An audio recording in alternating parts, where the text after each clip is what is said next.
Hey guys, here's an interesting little game. This popped up as a challenge from a student. This is Ed O.T. Milker on chess.com, and an unrated challenge popped up. What was it even rated? It might have been rated. It was rated, so 0-16 for me. Nothing to gain, everything to lose. Ed's rated just a shade under 900. Okay, so in this game I have the white pieces, and I decide to start with d4. We have d6, which is unusual. e4, knight to f6, and bring up my other knight, and now c6. So this is some kind of Piet's defense. Okay, and this is apparently the Czech defense. There you go. So now e5 is played, challenging for the center. Now here I do have an option of takes. In fact, I probably should have captured there. Takes, and if pawn recaptures, we can then trade queens, because the queen's only defender right now is the king, so I could have forced the king to move there. But instead I develop my bishop to e3, bishop comes out ready to castle, bishop d3, very, very solid now from both sides. So we'll go through the game, and then we'll go through it a second time, because what I want you to look out for is where black's pieces end up, okay? And particularly with regard to king safety. So now knight to e2, I've got this mass of pieces in the middle of the board there. Again, knight to d7, and now I castle kingside also.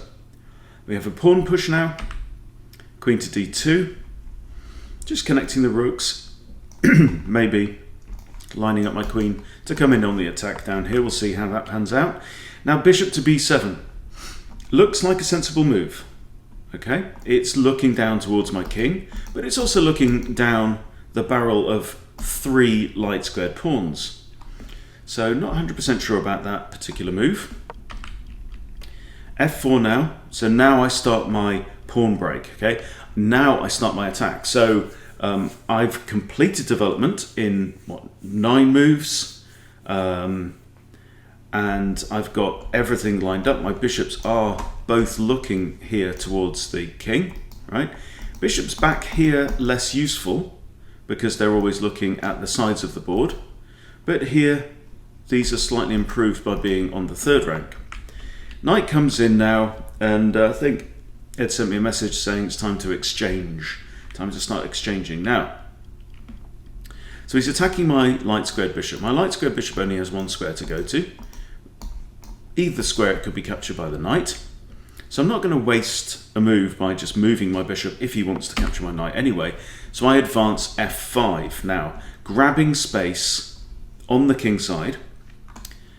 But also notice that we are creating a bit of a pawn mass in the middle of the board. Okay, so in a sense, we're starting to divide the board in 2. Okay, with these pawn chains in the middle. Now Ed plays f6, and this is now a problem because we've created a bit of a funnel here, if you see, a funnel of pawns. Okay, so all of Ed's pieces apart from this knight are on this side of the pawn divide, right? This wall of pawns in the middle, and we've got blocked off pawns on the e file and the f file, right? My pieces, however, are, well, this bishop's not so good right now, but I have king and queen and possibly rook all looking down this side of the wall. And we'll see how it works out. So now it's time to start an attack. So knight comes into g3, takes the bishop, queen takes. Queen now comes out to b6 here. And look again, yes, it's in line with my king. Yes, it's in line with my queen. However, there is a pawn in the way, and I'm not about to move this pawn. Okay, so what do? I reroute my knight now. So my knight is now coming round where? To the action area. This is where it's all going to take place, here, this bit of the board. Okay, this also enables me to play c3 and defend this pawn another time. We have rook a to e8. And now the knight comes in.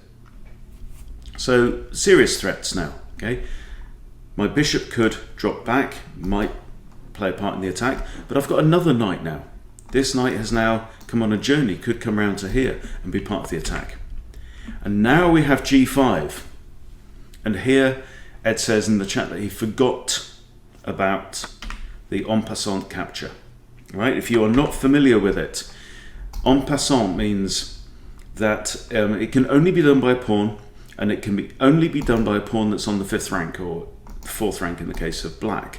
Okay? And it's when a pawn makes a double jump at the start. So it has to come from the 7th rank, has to jump to the 5th rank, but if you have a pawn that could have captured that pawn on its way past, i.e. the 6th rank, you may still capture that pawn. So f takes g6, and now we have a problem. What do we do? I mean, advance the king, pawn just takes, and in fact the king can't advance, it would be in check there, so the king could move to here, then we've got a check with the pawn, horrible situation, queen takes the pawn, and he just sacks his queen. Now there's nothing that can be done, and that's checkmate. Okay, and then look how quickly that fell apart, right? Let's go back to the beginning of the game and let's see how this attack was possible. So, fairly standard opening. The game could go any way from this point, right? Now,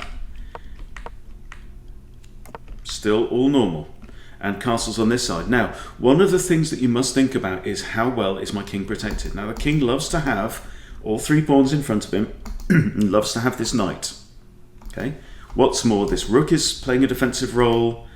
This bishop and the queen could still come in. This knight could come in as well. So you need to think about having enough pieces around your king that they control the squares around your king, right, in order to maintain your king's protection. My king castles, and look, I do have pieces that are controlling squares. So this bishop is controlling these squares. This knight here is controlling that square. My pawns are controlling quite a lot. Right, so we're pretty safe. Everything's kind of defended. This pawn's defending that, right? There's a lot of defense going on here. If you look on black side of the board, the pawns are defending these, the knight's defending a couple of those, this bishop's doing nothing at all, that knight's doing nothing at all, the queen's doing nothing at all. Now he starts some kind of counterplay on the queen side, but I'm not interested in that. Now the pawn break. Okay, so if I can get to advance this pawn, then we've created this barrier, okay, and leaving all Ed's pieces the wrong side of the wall. Knight comes in, I'm not concerned, I get to play f5, right? Just making it harder for anything to come through to the defense of this king now. Now, Ed pushes his pawn, again blocking off this bishop, again blocking off this queen, again taking a square away from the knight. My knight